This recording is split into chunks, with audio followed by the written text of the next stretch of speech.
2017. I am here looking at My Memory of Us. I am with Nick. I'm a CEO of Juggler Games, the creators of My Memory of Us. Thank you very much for letting me take a look at the game. Thank you. It has a very storybook kind of look to it, like a very nice sort of really deep contrast kind of like illustrated look. Yes, everything is hand painted, so of course with digital painting, but still handcrafted by our art director Jacob and Joanna, our graphic artist. They wanted to give it a little bit of feel of Mickey Mouse, the first Walt Disney movies. It has that look, yeah. Yeah, especially the backgrounds. That's true. A little bit of naive arts, stuff like that, and the idea of how it looks was pretty intense in the beginnings. So, what is the core story of the game? I don't want to spoil too much because it's a story. The setup is the fairy tale about two kids during the harsh times of war. This is told by a grandfather to his granddaughter. Okay. That's why the lots of stuff is metaphoric. He tried to just show, not to show too much violence and stuff like that, and don't tell about his story and what he see. He changed it to the robots and other elements that aren't real. So we see the in the game we see the children imagination of what happened really. Of course, the history is only the background. Yeah. We take some events that took place. We're trying to point some heroes that aren't exactly known in the pop culture. I know that in the US a few years ago, the Irena Sendler was noticed by some high school girls, and that was a huge whoa, what's going on, what's she done? But there are lots of other people that should be noticed, and we're trying to aim to that as well. So you basically play as the little boy and the little girl. Yes. You can swap back and forth to them, and so each of them have different like skills and sort of like abilities. Kind of go into that. The boy is a stealthy one. He's a thief. So they met together before war, and he's living on the street. Yeah. She's from the good house and take care of him with her grandfather, and she takes her. Takes care of him. Yeah. Give him some food. They start to build a relationship and a friendship.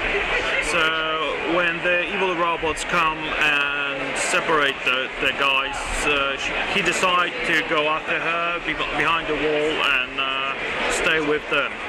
So he's a stealthy one. He can hide, he can sneak in some places, fit in little spaces as well. Little tubes and stuff. Yeah. And she is stronger, so she can lift him up, boost him up, or whatever you call it in the US. Yeah. And run. But together they can change their abilities. So if he's leading a pair, they both can sneak. If she's leading a pair, they both can run. She has a sling as well, and can shoot some objects. That's what we were firing on the back of the vehicle. Yeah, the buttons and in the other stuff. The vehicle was an extra mini game that is once in the game.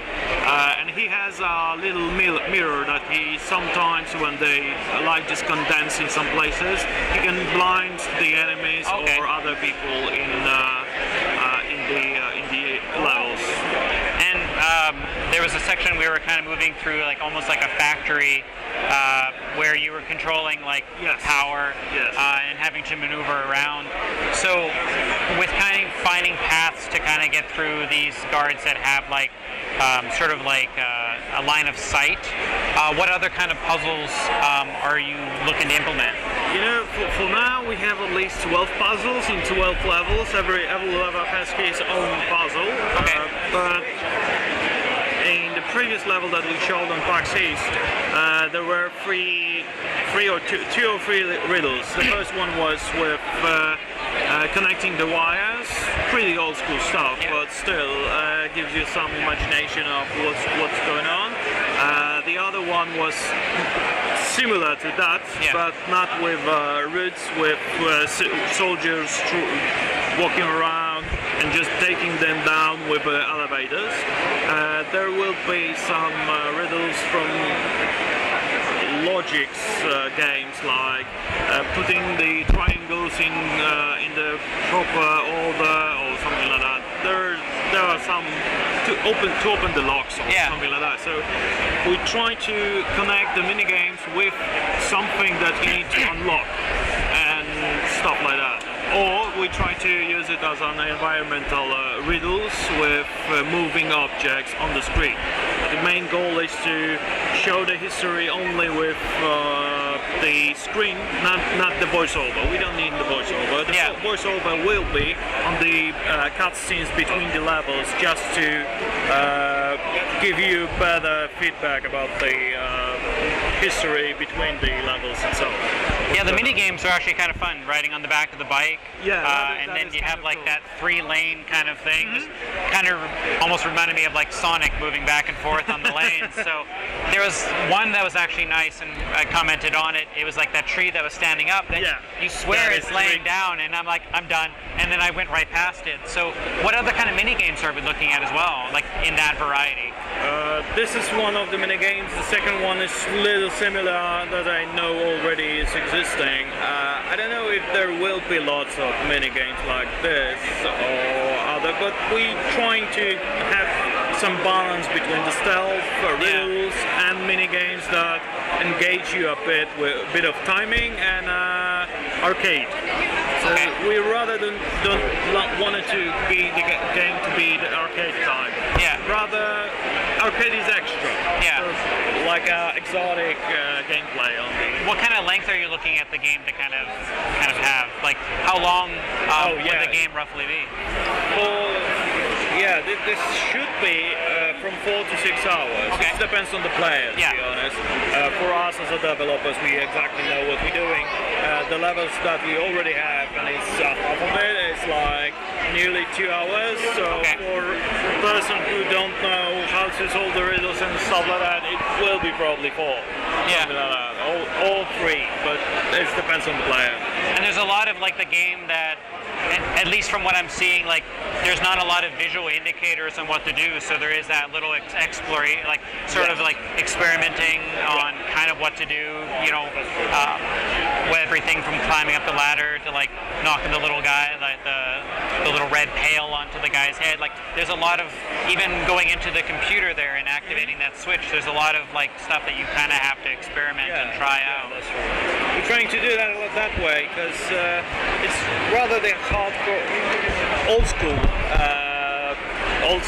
type of game. So you need to focus. I hope it wasn't too disturbing when you died and checking it. Oh no. So if it wasn't disturbing, it's fine for play art. You want to solve a riddle. You don't want it to have pointed everything to you that go here, do this, go here, do this. No, just experiment, explore, and explore. You'll find the solution. There is one. All of a sudden, like it's really nice. Like visually, the game is like really sharp. I mean, you essentially have like your blacks, your whites, and your reds. It matches also like the overall look of it. The logo has that as well. It has a really, really nice look to it. The characters are really nice. So you said they're all like hand drawn, or? Yeah, they are. And hand animated in a spine, but still it's hand animation. They are cut in pieces that we can arrange, and that's why we have this kind of animation. We even use some deformation of sprites that sometimes girl can try to look at you exactly, even though she's only 2D. So what platforms are you looking to release on? For sure there will be PC Steam version. I cannot tell you anymore about the possibilities of others. Of course we try to talk with other console holders, but it's definitely see. it's a different market in terms of how they negotiate. We'll see, because you know, it's making the game for PC not exactly is the same to that making the game for Xbox or PlayStation. Exactly. What kind of release window are you looking for on PC?